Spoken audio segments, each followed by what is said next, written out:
أعوذ بالله من الشيطان الرجيم. بسم الله الرحمن الرحيم. ألف لام ميم. غلبت الروم في أدنى الأرض وهم من بعد غلبهم سيغلبون في بضع سنين لله الأمر من قبل ومن بعد ويومئذ يفرح المؤمنون. الف لام میم. اللہ اعلم بمراده بذلك. غلبت الروم. مغلوب ہو گئے رومی لوگ. فی ادنی الارض. قریب کے ملک میں. وہم من بعد غلبہم سیغلبون. اور وہ مغلوب ہونے کے بعد ان قریب غالب آئیں گے. فی بضع سنین. چند سالوں میں. للہ الامر من قبل ومن بعد. معاملہ اللہ ہی کے ہاتھ میں تھا پہلے بھی اور اس کے بعد میں بھی ہے. وَيَوْمَئِذٍ يَفْرَحُ الْمُؤْمِنُونَ. اور اس دن ایمان والے لوگ خوش ہو جائیں گے. بِنَصْرِ اللَّهِ. اللہ کی مدد سے. يَنصُرُ مَن يَشَاءُ. وہ مدد فرماتا ہے جس کی چاہتا ہے. وَهُوَ الْعَزِيزُ الرَّحِيمُ. اور وہی ہے غالب رحمتوں والا. صدق اللہ. ومن اصدق من اللہ قیلا. اللہم صل علی سیدنا و مولانا محمد وعلی آل سیدنا و مولانا محمد وبارک وسلم علیہ. حضرات محترم، بسلسلہ قصص القرآن درس قرآن مجید کے حوالے سے 21واں پارہ اور سورۃ الروم کی ابتدائی چند آیات بینات ہیں. ان میں آج ہمارا سبق ہے. اس سورت کا نام ہی عنوان کی ترجمانی کر رہا ہے الروم. روم ایک ملک کا مشہور نام تھا جو زمانہ قدیم میں اسباب کے اعتبار سے بہت مضبوط اور جنگی قوت کے اعتبار سے ایک مانی ہوئی سلطنت رہی ہے. آپ صلی اللہ علیہ وسلم کے زمانے میں دو جنگی قوتیں تھیں جن کا آپس میں ہمیشہ ٹکراؤ رہا. روم اور فارس. روم کے رہنے والے اہل کتاب تھے یعنی عیسائی تھے، اور فارس یہ ایران کے رہنے والے، یہ سارا خطہ فارس کہلاتا تھا. یہ لوگ آتش پرست مجوسی تھے اور مشرک تھے. زمانہ قدیم میں آپ صلی اللہ علیہ وسلم کی تشریف آوری سے بہت پہلے بھی ان کی آپس میں جنگیں ہوتی رہتی تھیں اور ایک دوسرے کے بڑے نقصان کرتے. آپ صلی اللہ علیہ وسلم مکہ معظمہ میں تھے کہ پھر ان کی آپس میں مڈ بھیڑ ہوئی. تفسیر البحر المحیط نے الگ مقام لکھا ہے اور صاحب روح المعانی علامہ سید محمود آلوسی رحمہ اللہ نے الگ مقام لکھا ہے. امام ابو حیان اندلسی رحمہ اللہ نے البحر المحیط میں لکھا ہے کہ یہ ازرعات اور بصرہ کے علاقے تھے جہاں ان کی لڑائی ہوئی، اور علامہ آلوسی رحمہ اللہ نے لکھا ہے کہ اردن اور فلسطین کے درمیانی خطہ میں ان کی لڑائی ہوئی۔ بہرحال یہ دونوں اقوال بہت قریب قریب ہیں، یہ علاقے آپس میں بہت قریب تھے۔ ابتدا میں چونکہ اس زمانے کے اعتبار سے لوگ انہیں سپر پاور مانتے تھے، جیسے آج ہماری بھی اللہ معاف فرمائے سوچ بنی ہوئی ہے کہ جی امریکہ سپر پاور ہے اور فلاں ہے اور فلاں ہے، حالانکہ میرے بھائی ساری پاور اور طاقت صرف کس کے ہاتھ میں ہے؟ اللہ ہی کے ہاتھ میں۔ ہاں ظاہری طاقت ہے اسباب کی، اسلحہ کی، افواج کی، اس اعتبار سے روم کے جو اہل کتاب یعنی عیسائی تھے یہ بھی پاورفل تھے، اور کسرا کے مجوسی یہ بھی پاورفل تھے، اور یہ دو طاقتور ہاتھی آپس میں ٹکراتے تھے۔ نبی کریم صلی اللہ علیہ وسلم کے زمانہ میں ان کی لڑائی ہوئی، لیکن اس سے پہلے میں ایک بات عرض کرتا چلوں، مسلمان جو تھے ان کی ہمدردیاں اہل کتاب کے ساتھ تھیں، یعنی رومیوں کے ساتھ تھیں، اور مکہ کے مشرکین کی ہمدردیاں ایرانیوں کے ساتھ تھیں۔ کن کے ساتھ؟ ایرانیوں کے ساتھ۔ جاگ رہے ہیں آپ؟ ابو جہل کی ہمدردیاں ایرانیوں کے ساتھ، اور یہ میں اپنی طرف سے تو نہیں کہہ رہا، یہ تو سورہ روم ایک ایک حرف بتائے گا، ابتدا بتائے گا۔ آپ صلی اللہ علیہ وسلم کی بھی خواہش ہوتی تھی اور صحابہ کرام کی بھی خواہش ہوتی تھی کہ چلیں اختلاف تو ہے، لیکن یعنی یہ جو فارسی ہیں، ایرانی ہیں، یہ تو آگ کے پجاری ہیں، یہ تو کٹر مشرک ہیں، ان سے کم از کم وہ رومی اتنے بہتر ہیں کہ ان کے پاس کوئی آسمانی کتاب تو ہے، اور وہ پڑھے لکھے لوگ ہیں، یہ تو جاہل ہیں۔ ان کی خواہش ہوتی تھی کہ فتح، جب ان کی آپس میں لڑائی ہو تو فتح رومیوں کو ہو، اور مکہ کے مشرکین کا تعلق فارسیوں کے ساتھ، ایرانیوں کے ساتھ تھا، مجوسیوں کے۔ ان کی چاہت ہوتی تھی کہ یہ جو کسرا فارس کے مشرک لوگ ہیں یہ جیت جائیں، ان کو فتح ہو۔ تو جب بھی لڑائیاں ہوتی تو باہر صورت یہ ہوتا کہ بھائی اللہ انہیں فتح دے اور بس وہ فاتح ہوں، اور یہ اس طرح۔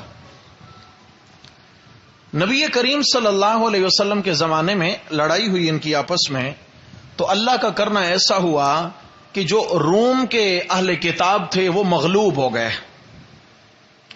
گئے، یعنی ایرانیوں نے ان کا بہت نقصان کیا، بہت نقصان، ان کے شہروں کے شہر اجاڑ دیے، باغات کو تہس نہس کر دیا، فصلیں اجاڑ دیں، اور ان کے بہت لوگ قتل بھی ہوئے۔ تو صحابہ کرام کے دلوں پہ یہ بات بہت گراں گزری کہ بھئی آگ کے پجاری تھے، کاش اللہ تبارک و تعالی ان کو شکست سے دوچار کرتے۔ مشرکین مکہ میں ابی بن خلف، نبی علیہ السلام کا بڑا دشمن تھا ابی بن خلف، یہ حضرت ابوبکر صدیق رضی اللہ عنہ سے ایک دن ملا اور کہنے لگا کہ دیکھو تمہارے پاس بھی ایک آسمانی کتاب ہے اور رومیوں کے پاس بھی آسمانی کتاب ہے، تمہارا آپس میں تعلق بہت قریب کا ہے، ہم اور فارسیوں ایرانیوں کا تعلق بہت قریب کا ہے، بھائی ہمارے کسی آسمانی کتاب سے کوئی تعلق نہیں ہے، نہ ان کا نہ ہمارا، یعنی ہم آپس میں مشرک بھائی ہیں۔ کیا ہے؟ ٹھیک ہے نا، یعنی شرک کا تعلق ہے، اور تمہارا آپس میں آسمانی کتاب کا ہے، وہ اہل کتاب ہیں اور تم صاحب قرآن ہو، تمہارے نبی صاحب قرآن ہیں، تمہارا آپس میں تعلق ہے۔ تو یاد رکھو جس طرح تمہارے وہ کتاب والے ہمارے دوستوں کے ہاتھوں پٹے ہیں، ایک وقت آئے گا کہ تم مسلمان بھی ہمارے ہاتھوں پٹو گے۔ کس نے کہا؟ ابی بن خلف۔ اس نے گویا چیلنج دے دیا۔ حضرت ابوبکر صدیق رضی اللہ تعالی عنہ نبی کریم صلی اللہ علیہ وسلم کے پاس حاضر ہوئے بس پہنچے ہی تھے، اللہ تبارک و تعالی نے ابی بن خلف کے جواب میں سورہ روم کی ابتدائی آیات نازل فرما دی۔ میں یہاں بات روک کر یہ رومیوں کی پہلی شکست کا پس منظر تھوڑا سا بتانا چاہوں گا۔ ایران میں، فارس میں ایک خاتون تھیں جن کی سب اولادیں بڑی جسمانی اعتبار سے ڈیل ڈول والے بیٹے اور طاقتور، بڑے جنگجو، بڑے بہادر۔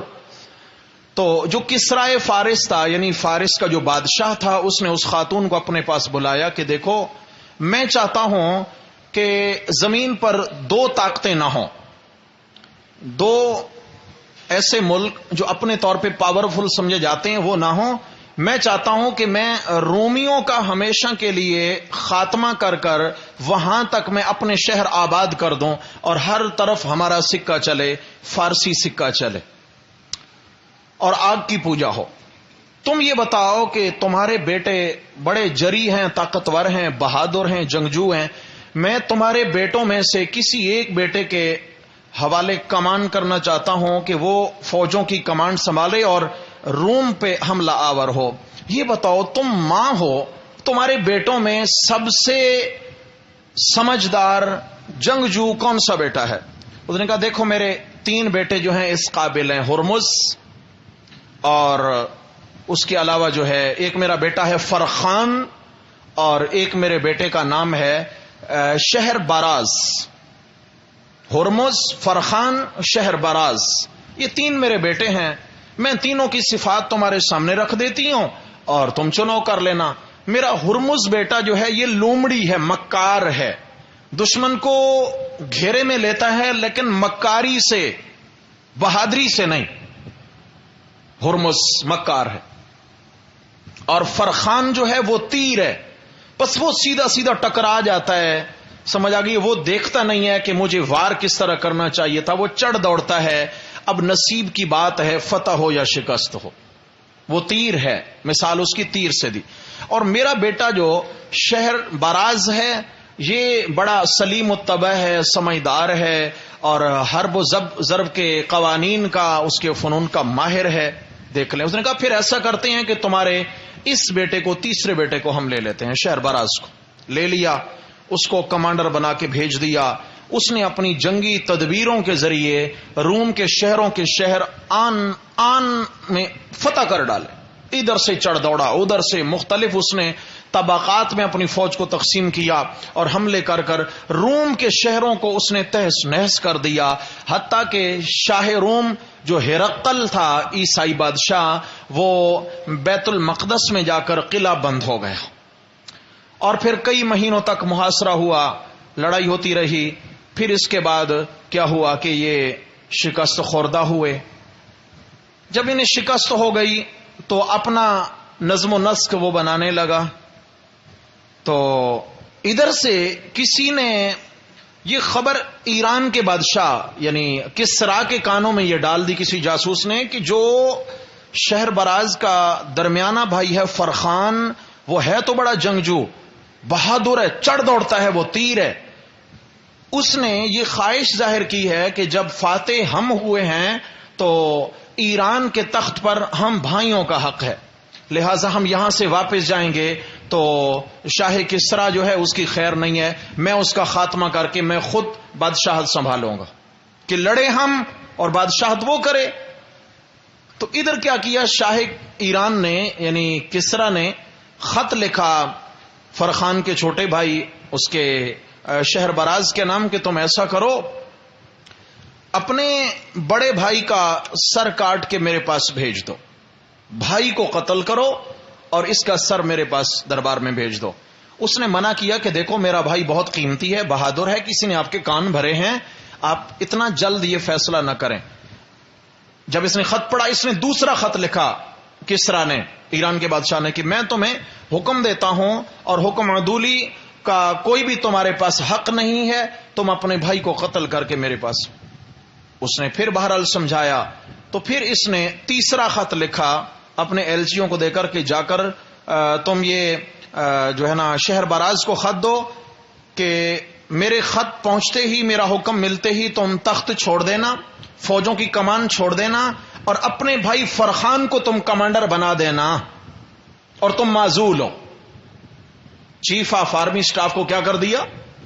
معزول کر دیا اور اس کے بھائی کو اس کی جگہ بٹھا دیا. جب خط پہنچا اس نے کہا شکر ہے جی میرے بھائی کے لیے حکم آیا ہے, تو اس نے خط پڑھتے ہی اپنا تخت چھوڑ دیا اور بھائی کو بٹھا دیا.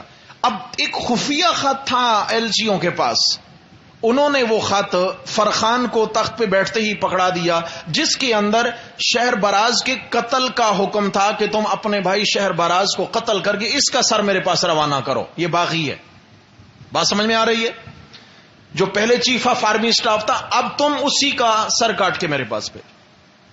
اس نے جب خط پڑھا تو وہ لالچ میں آ گیا, اس نے فوراً حکم دیا. تو بھائی نے کہا بھائی دیکھو آپ مجھے قتل بھلے کر دینا, لیکن مجھے کم از کم وصیت تو لکھنے دو, وصیت کی مہلت تو دے دو.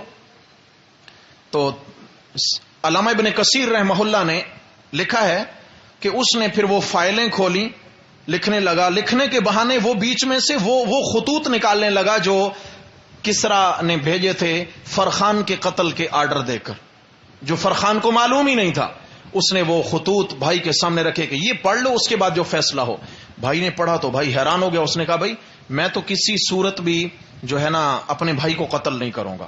اور وہ اس نے فوراً کمان بھی چھوڑ دی, پھر اپنے دوسرے بھائی کو کمان دے دی.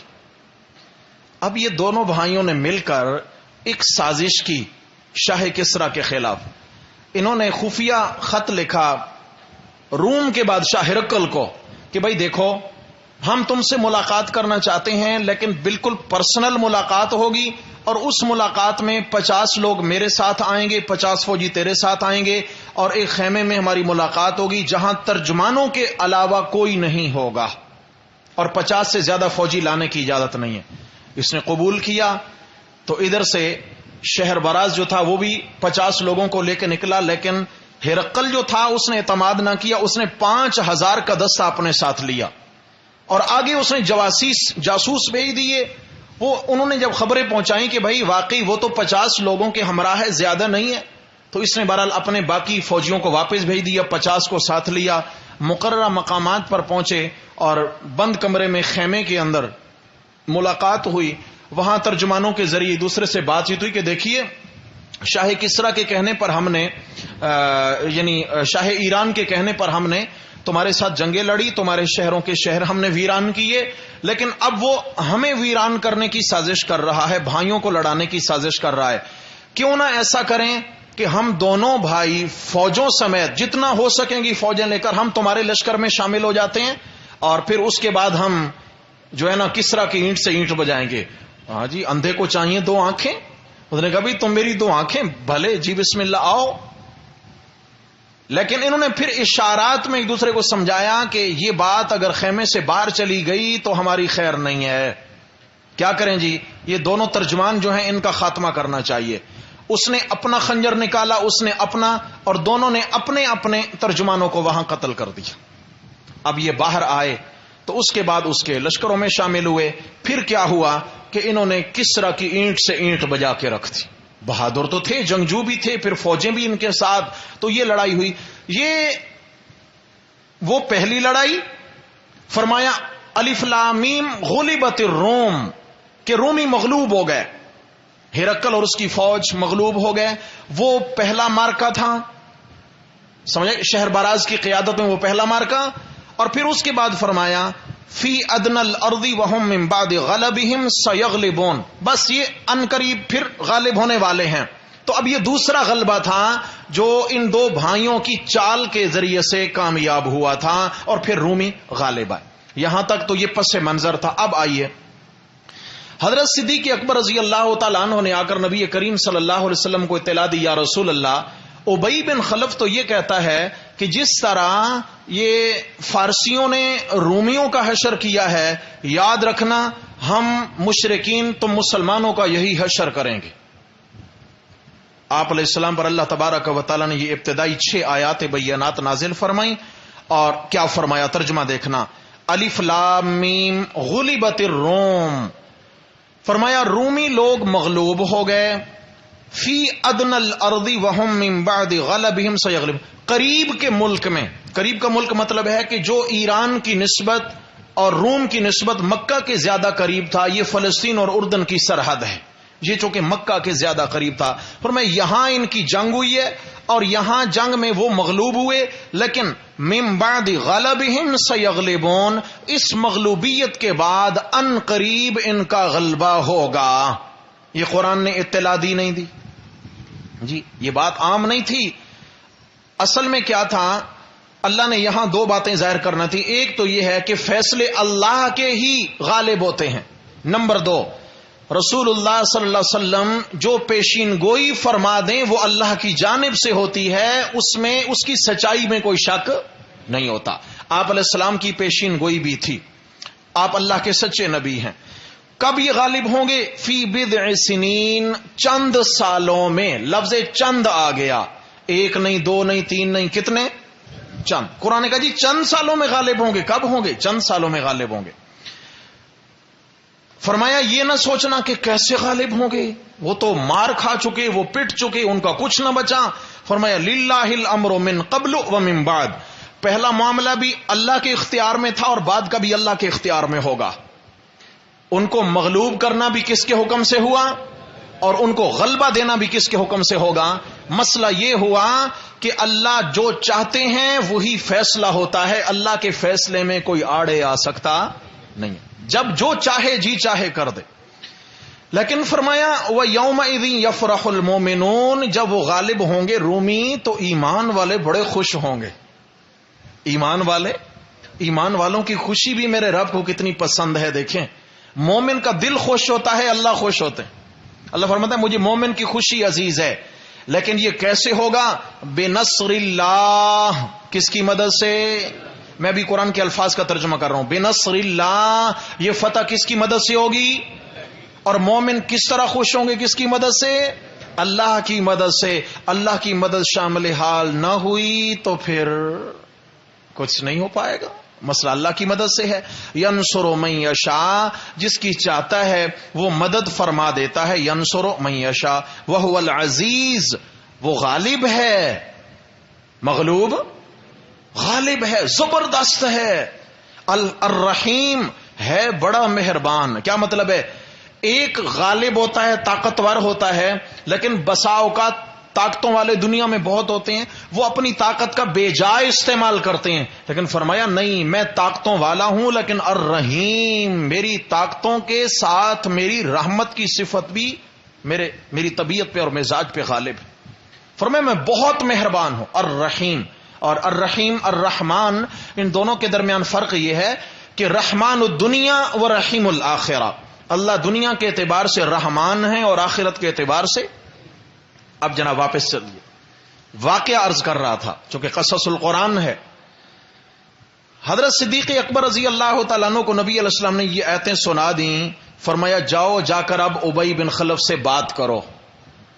حضرت صدیق اکبر چلے گئے. فرمایا ہاں بھائی, تم جو کہہ رہے تھے کہ جس طرح رومی پٹے ہیں تم بھی پٹو گے, تو میرا یہ دعویٰ ہے کہ ان قریب فارسی پٹیں گے, رومی غالب آئیں گے, اہل کتاب غالب آئیں گے, اور تمہارے یار آگ کے پجاری مشرک جو ہیں وہ پٹ جائیں گے. یاد رکھنا. اس نے کہا ہو ہی نہیں سکتا, چیلنج ہے, چیلنج ہے.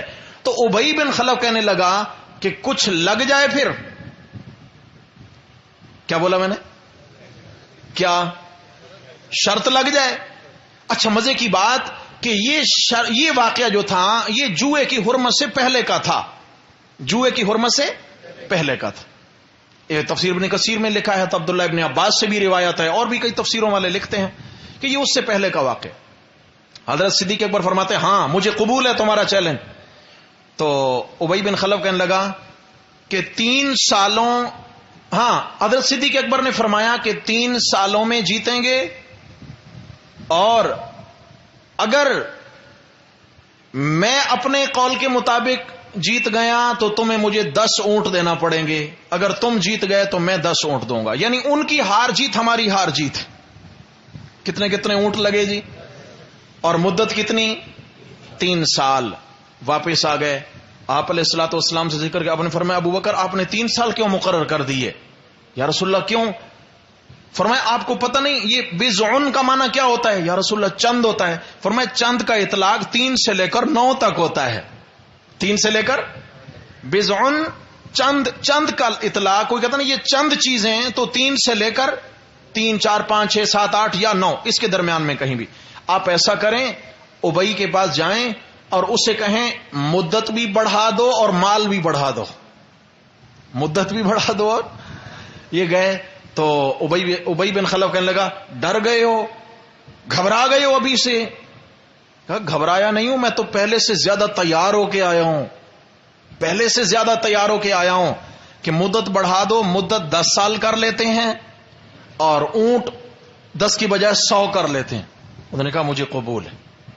اب کیا ہوا, 6 سال کا عرصہ گزرا اور یہ 6 سال کے بعد پھر یہ دونوں بھائی ہرقل کے ہم نوالا ہم پیالہ ہوئے اور یوں جنگ کا پانسا پلٹا اور شاہ کسرا جو تھا یعنی کسرا فارس جو تھا وہ پھر یوں پٹا ان رومی اہل کتاب کے ہاتھوں.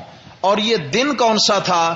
یہ وہی دن تھا جس دن رسول اللہ صلی اللہ علیہ وسلم کے ہاتھوں بدر کے میدان میں یہ کفار پٹ رہے تھے. یہ وہی دن تھا, یہ وہی دن تھا. قرآن نے کہا وَيَوْمَئِذٍ يَفْرَحُ الْمُؤْمِنُونَ, میں ایسا دن دکھاؤں گا ایمان والوں کو کہ اس دن ایمان والوں کی خوشی دیدنی ہوگی. کیا مطلب ہے؟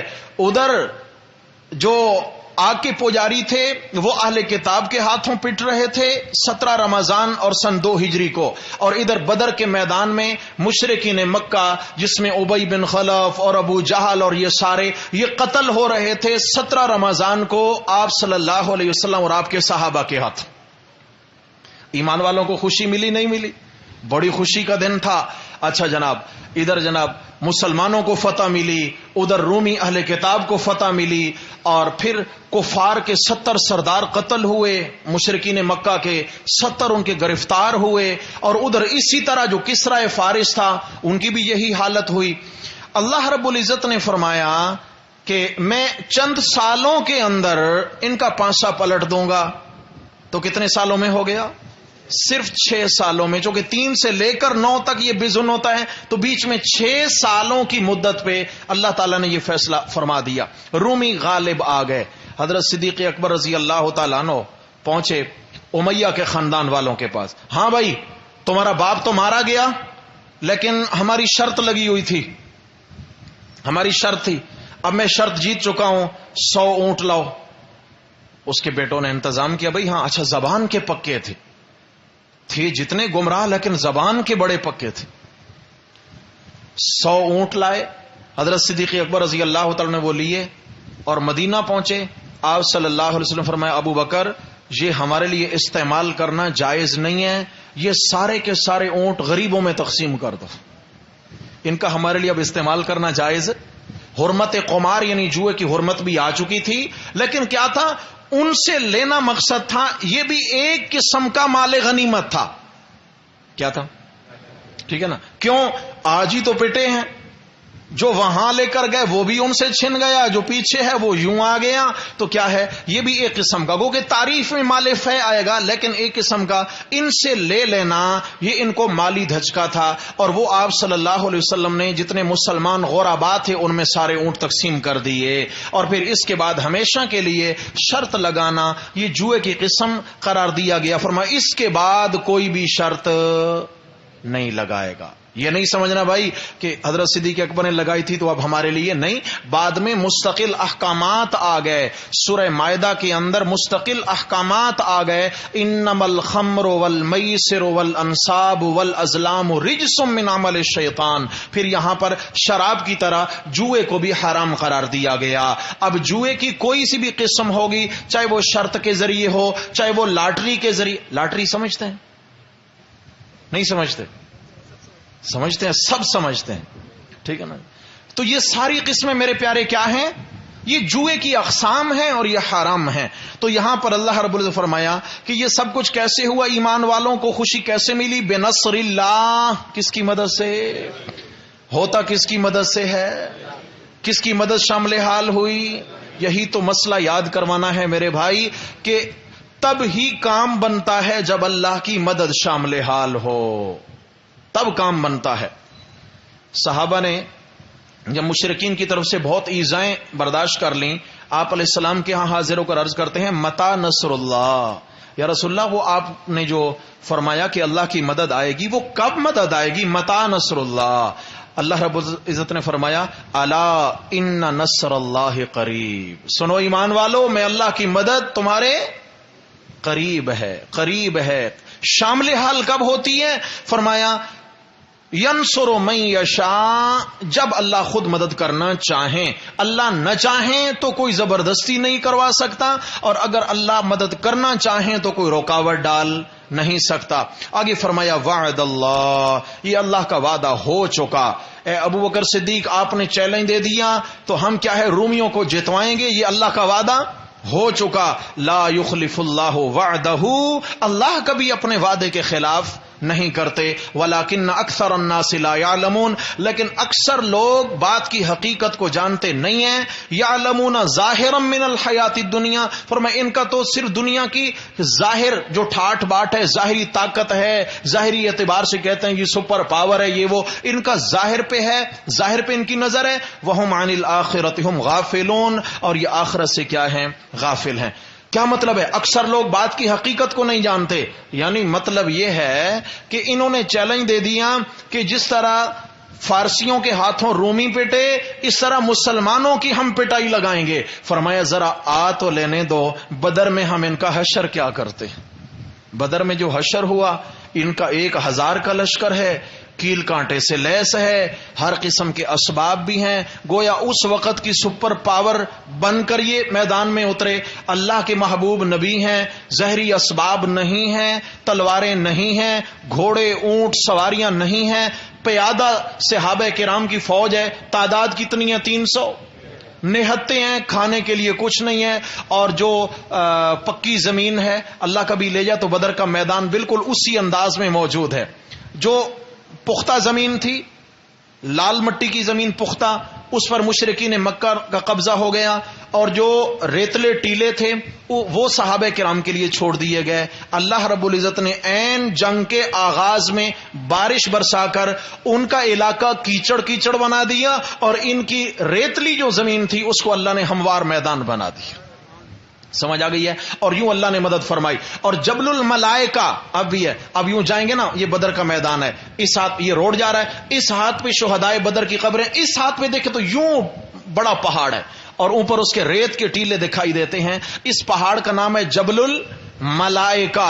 اللہ تعالیٰ نے اس پہاڑ پر 1000 مسلح فرشتوں کی فوج اتاری تھی، اور یوں اوپر اترتے تھے اور نیچے آتے تھے، اور آ کر پھر گھمسان کی لڑائی ہوئی، اور اللہ تبارک و تعالی نے 70 سرداروں کو نیست و نابود کیا، 70 کو گرفتار ہونا پڑا۔ پھر اس کے بعد مشرکین کی کمر ٹوٹ گئی۔ فرمایا لیکن اکثر الناس لا یعلمون، نامراد چیلنج تو دے گیا ہے لیکن اس کو حقیقت کا پتہ نہیں تھا کہ جس دن کے لیے میں نے یہ چیلنج دیا ہے اس دن اس کے ہواری اور ہم نوا بھی پٹیں گے، مکہ کے مشرکین پٹیں گے، اور یہ خود بھی پٹے گا۔